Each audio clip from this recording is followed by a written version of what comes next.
गुरुर्ब्रह्मा गुरुर्विष्णू गुरुर्देवो महेश्वरा गुरुर साक्षात परब्रह्म तस्मै श्री गुरुवे नमः. चैतन्य जीवन शास्त्र हे चैतन्याचं शास्त्र आहे. This is pure science, science beyond science. तीन शब्द आहेत. चैतन्य म्हणजे कॉन्शियसनेस, जीवन म्हणजे लाईफ आणि शास्त्र म्हणजे सायन्स. मी काही बाबा बुवा बापू नाही. मी डॉक्टर सचिन निकम. मी काही आध्यात्मिक गुरु नाही, पण मला माझ्या जन्मापासूनच माझा जन्मच एका आध्यात्मिक परंपरेत झाला. त्या परंपरेचं नाव आहे आनंद संप्रदाय. आणि या गुरु परंपरेतून मला जे ज्ञान मिळालं, जे मला समजलं, ते सगळ्यात महत्वाचं म्हणजे जीवन म्हणजे काय आणि जीवन कसं जगलं पाहिजे.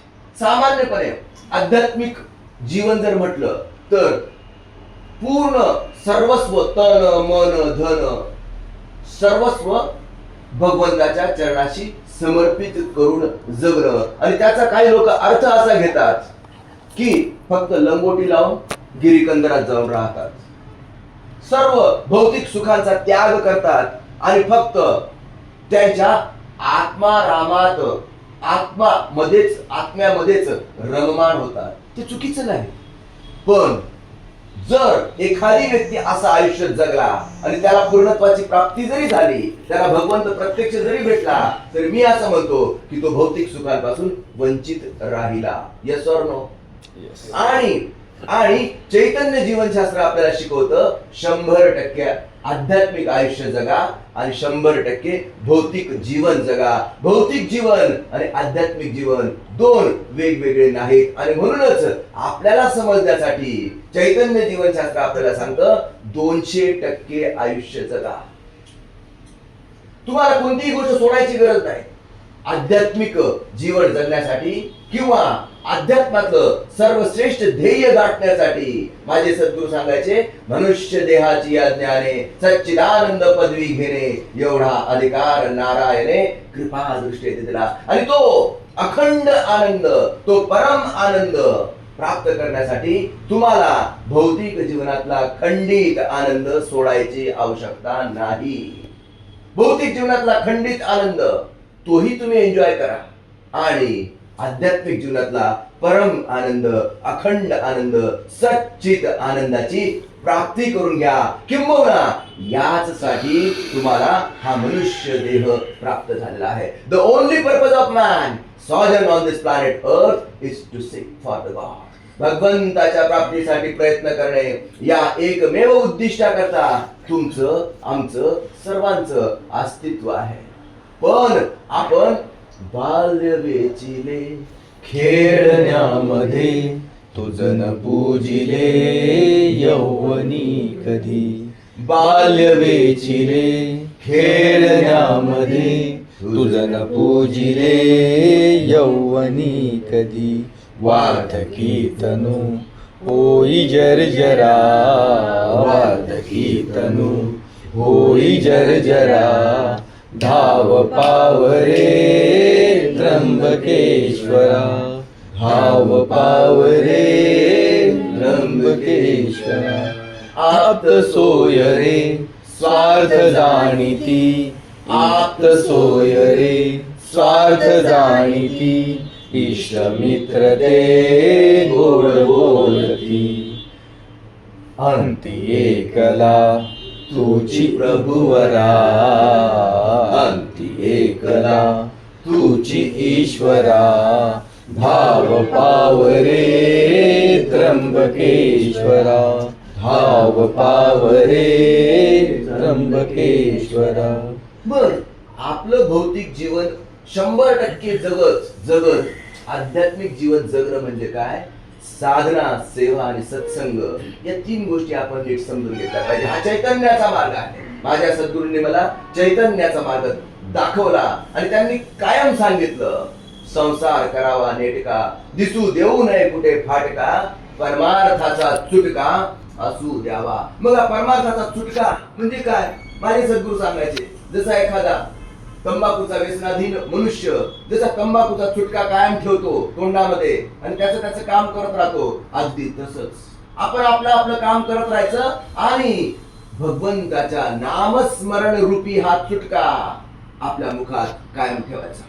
अखंड नामस्मरण. पण हे अखंड नामस्मरण कायम आपल्या मुखात राहत नाही आणि त्याचसाठी साधना, सेवा, सत्संग हा चैतन्याचा मार्ग भगवंताने, परमेश्वराने, माझ्या सद्गुरु परंपरेने आपल्याला दिलेला आहे. दररोज सकाळी साधना करावी. ही साधना म्हणजे प्राणायाम. प्राणायामाला अतिशय जास्त महत्व दिले गेलेलं आहे आणि याचं एकमेव कारण म्हणजे शरीर आणि मनाला जे जोडून ठेवतो तो आहे आपला श्वास, पण मन आणि आत्म्याला जे जोडून ठेवतं तो आहे प्राण. आणि जेव्हा आपण प्राणायाम करतो तेव्हा आपल्यामध्ये शारीरिक बदल होतो. जेव्हा ब्रह्मज्ञानाने युक्त प्राणायाम करतो त्यावेळेस आपल्यात मानसिक बदल व्हायला लागतात. आपल्यात स्थैर्य, शांतता आणि आनंद आपोआपच यायला लागतं. आणि चैतन्य जीवनशास्त्राचा, या डिवाइन पाथ ऑर्गनायझेशनचा मुख्य पायाच आहे साधना, सेवा आणि सत्संग. आणि 3 लक्ष ठेवून कार्य करतं: आरोग्य, आत्मोन्नती आणि विश्वशांती. मी एक डॉक्टर आहे आणि म्हणून आपोआपच जास्तीत जास्त लोकांना निरोगी, निरामय शरीर प्राप्त व्हावं हे मला समजलं. आणि शरीर माध्यम खलु धर्म साधनम. या शरीराच्या माध्यमातूनच आपण चांगले किंवा वाईट जे काही कर्म करायचे तुम्हाला या शरीराच्या माध्यमातूनच करायचे आहे. आणि म्हणून तुमचं शरीर जर सुदृढ असेल, जर शरीर तुमचं स्वस्थ असेल तर आणि तरच तुम्ही कर्तृत्व करू शकता. आणि सुंदर कर्तृत्व नावारूपाला येण्यासाठी तुमचा माइंडसेट सकारात्मक असला पाहिजे. दररोज सकाळी साधना, त्याच्यामुळे आपोआपच डिसिप्लिन लागते आणि दररोज केल्यामुळे कन्सिस्टन्सी डेव्हलप होते. सकारात्मक विचारांच्या प्रभावामुळे, सत्संगामुळे, संतांनी दाखवलेल्या मार्गाचं अनुसरण केल्यामुळे आपोआपच आपला माइंडसेट पॉझिटिव्ह बनतो. आणि मग हे नामस्मरण जे आहे, भगवंताचं जे नामस्मरण आहे, त्याच्यासाठी काउंटरचा वापर करायची गरज पडत नाही किंवा त्याच्यासाठी हातात माळ घ्यायची गरज पडत नाही. ही माळ श्वासातूनच जपली जाते. श्वासों की माला से जप लो शिव का, असं काहीतरी आहे. सांगायचा मुद्दा काय आहे की तुम्हाला भगवंताचं जे नाम आहे ते श्वासात तुमच्या उतरवता आलं पाहिजे. आणि हे अजिबात अवघड नाही. हीच आपली साधना आपल्याला शिकवते. दररोज जेव्हा तुम्ही प्राणायाम करतात त्याला ब्रह्मक्रिया म्हणतात. ब्रह्मक्रियेमुळे हे जे नामस्मरण आहे ते आपल्या श्वासात दृढपणे बसलं जातं आणि प्रत्येक श्वासाबरोबर सकारात्मक पॉझिटिव्ह एनर्जी आत आणि निगेटिव्ह एनर्जी बाहेर, आणि हळूहळू हळू ही सकारात्मकता वाढायला लागते. मन, आपलं जे मन आहे, मनावर परिणाम होण्यासाठी मै देह नाही नश्वर नासी, मै अलख निरंजन अविनाशी, हा भाव, हा विचार मुळाशी ठेवणं, ही धारणा मुळाशी ठेवणं गरजेचं आहे. हे शरीर म्हणजे मी नाही, कारण मी शरीर रचना शास्त्राचा, अॅनाटॉमीचा, फिजिओलॉजीचा आणि बायोकेमिस्ट्रीचा पूर्ण अभ्यास केला, पण आत्मतत्वाबद्दल माझं मेडिकल सायन्स काहीही बोलत नाही, मौन राहतं. आणि म्हणून आत्म्याबद्दल कोण बोलतं तर आत्म्याबद्दल अध्यात्म बोलतं. आणि अध्यात्म सांगतं नैनम छंदती शस्त्राने नैनम दहती पावकः न क्लेदयन्ति आपो न शोषयति मारुतः.